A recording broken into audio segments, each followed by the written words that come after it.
चलिए अब एक नजर डालते हैं बाजार के हाल पर। 5 दिनों की गिरावट के बाद बाजार ने कमबैक किया। कारोबारी हफ्ते के पहले दिन सेंसेक्स निफ्टी बढ़त के साथ बंद हुए। सेंसेक्स 603 पॉइंट चढ़ा तो निफ्टी 158 पॉइंट की बढ़त के साथ आज यहां पर क्लोज होता हुआ दिखाई दिया। डिटेल्स लेते हैं कंचन नौटियाल से। तो कंचन, सबसे पहले आज बाजार की हाईलाइट्स क्या रही, ये बताएं।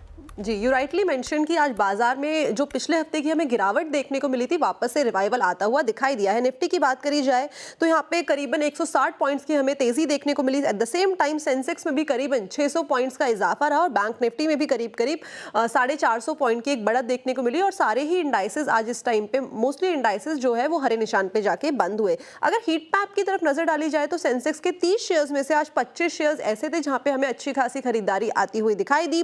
निफ्टी के 50 शेयर्स में 36 शेयर्स ऐसे थे जहां पे अच्छा खासा इजाफा आता हुआ दिखाई दिया। साथ ही साथ बैंक निफ्टी में अगर हम देखें तो 12 बैंक में से 9 बैंक ऐसे थे जो हरे निशान के साथ जाके बंद हुए। Eight the same time mid cap index, small cap index भी आज हरे निशान पे जाके बंद हुए। बैंकिंग, मेटल और रियलिटी, फार्मा शेयर्स में भी आज अच्छी खासी हमें खरीदारी देखने को मिली।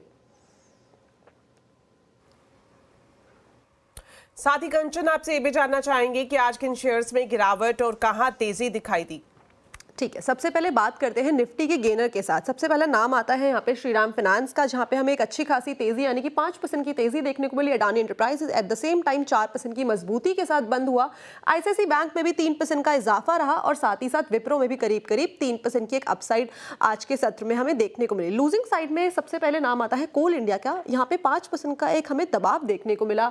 बजाज ऑटो में 2%, एक्सिस बैंक में 2% और हीरो मोटोकॉर्प में करीब 1% का हमें दबाव देखने को मिला। मिड कैप की बात करी जाए तो यहाँ पे इंडियन बैंक में हमें करीबन 11% का एक अपसाइड देखने को मिला।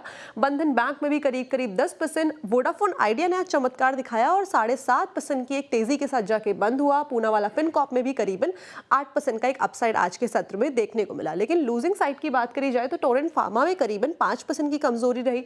साथ ही साथ सुंदरम फाइनेंस में 4%, सीजी पार में 4.5% और eight the same time Prestige E state में 3% की कमजोरी का सत्र रहा। लेकिन ओवरऑल आज जो बाजार है वो हरे निशान पे जाके बंद हुआ। शुक्रिया कंचन इस पूरे मार्केट अपडेट के लिए।